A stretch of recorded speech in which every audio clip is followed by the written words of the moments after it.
Bismillahirrahmanirrahim. Assalamualaikum warahmatullahi taala wabarakatuh dan salam sejahtera. Pada hari ini saya ingin membuat perkongsian ringkas tentang apa yang disebut sebagai Stoic philosophy of life. Stoicism is a school of philosophy that is originated in ancient Greece, founded by Zeno of Citium in the 3rd century. It teaches the development of self-controls and fortitudes as a means of overcoming destructive emotions and achieving inner peace.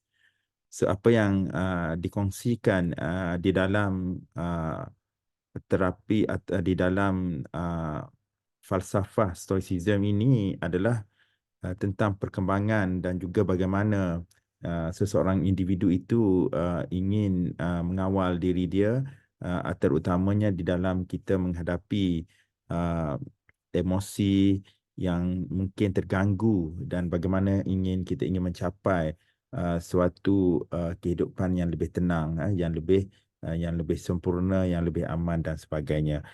Okay, ini ada beberapa prinsip yang mungkin dapat kita gunakan sama-sama menjadikan satu garis panduan yang dapat digunakan daripada falsafah Stoic filosofi ini.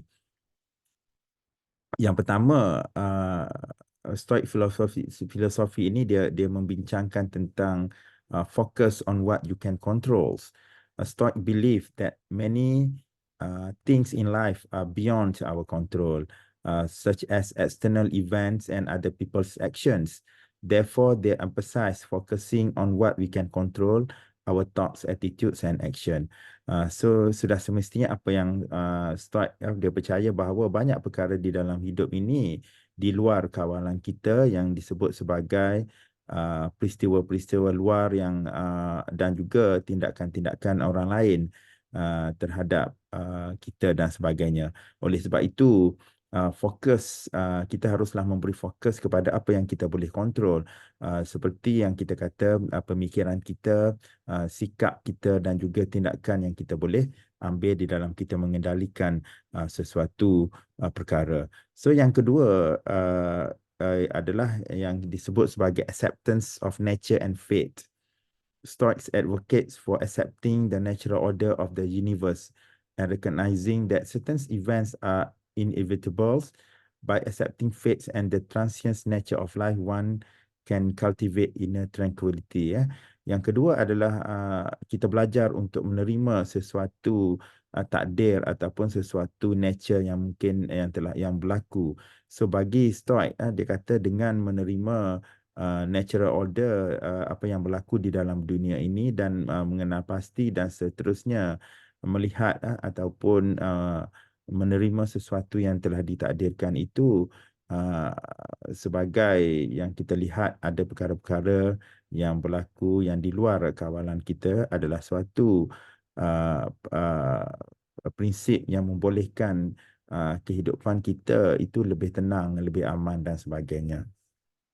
Dan yang seterusnya, yang ketiga adalah practice virtue. Stoicism place great emphasis on living a virtuous life, which involve cultivating quality such as wisdom, courage, justice, and temperance. By aligning our action with these virtues, we can live a fulfilling and morally upright life. Sebab itu amalan yang disarankan adalah untuk kita membuat amalan-amalan ataupun amalan yang lebih bersifat menunjukkan kepada keamanan ataupun amalan yang baik yang harus kita lakukan, seperti yang kita kata wisdom, kebebasan untuk kita berfikir, courage, semangat, motivasi yang kita ada, keadilan, saksama dan sebagainya. So dengan kita mengendalikan kehidupan kita dan mengamalkan amalan-amalan yang memberi kepada kebaikan, prinsip-prinsip kebaikan ini akan membolehkan hidup kita lebih bermakna, hidup kita lebih lebih bermanfaat dan seterusnya akan meningkatkan morals dan juga amalan kita yang lebih baik. So yang seterusnya adalah yang kita disebut sebagai endurance and resilience.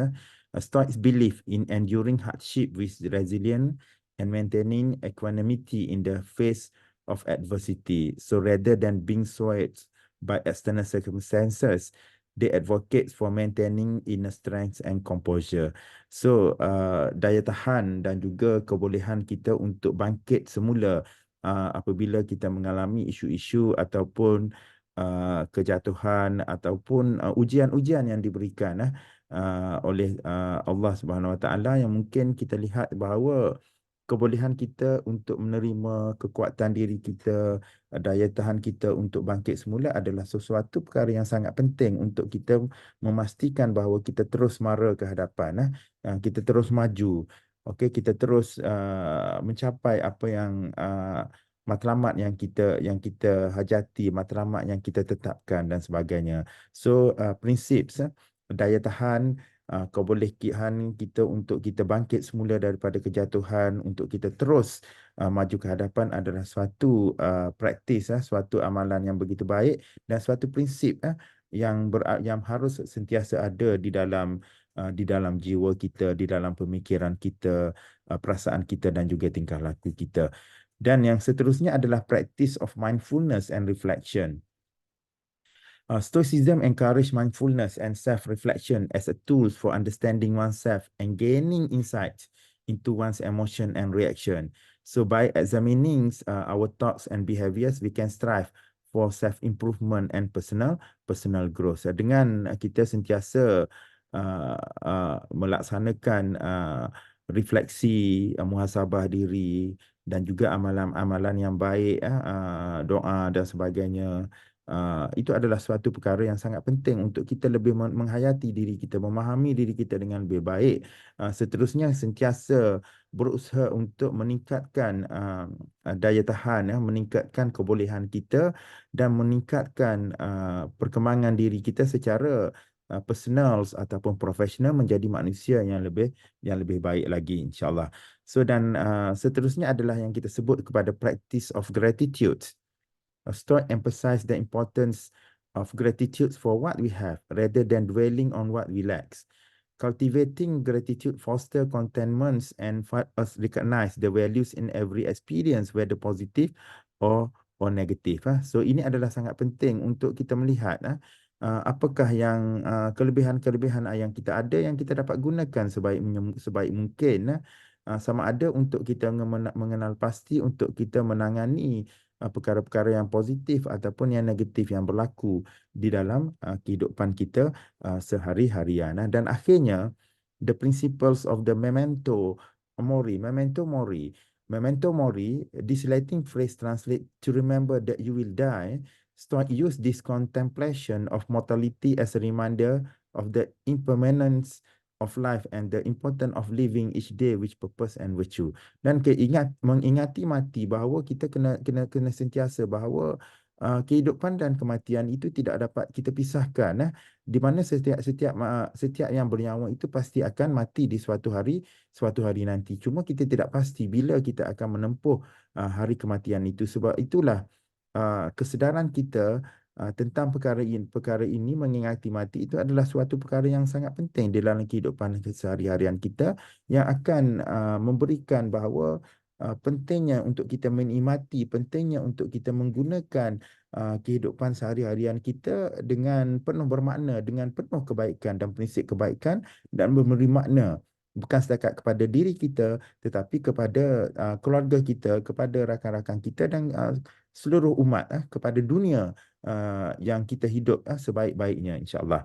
Dan inilah yang saya kata, overall Stoic philosophy offer a practical framework for navigating life challenges, promoting resilience, inner peace and moral integrity. It encourage individuals to cultivate a mindset of strength, virtue and acceptance in pursuit of well-lived life. Sebab itulah dengan beberapa prinsip yang kita boleh guna pakai ini akan memberikan kita untuk kita sentiasa mengharungi kehidupan kita dengan lebih baik, membolehkan kita seorang yang berdaya tahan, membolehkan kita untuk bangkit semula daripada kegagalan, memberi ketenangan dalaman diri kita dan juga meningkatkan integriti moral kita. Dan juga ini juga akan menggalakkan setiap individu daripada kita untuk meningkatkan lagi set minda kita supaya lebih kuat. Sentiasa melaksanakan perkara-perkara ke arah kebaikan is beyond daripada tanggungjawab yang kita harapkan, yang kita dipertanggungjawabkan, dan sudah semestinya kita belajar untuk menerima takdir yang telah ditentukan, dan akhirnya kita dapat menjalani mengharungi kehidupan kita dengan sebaik-baiknya selagi hayat dikandung badan, insya-Allah.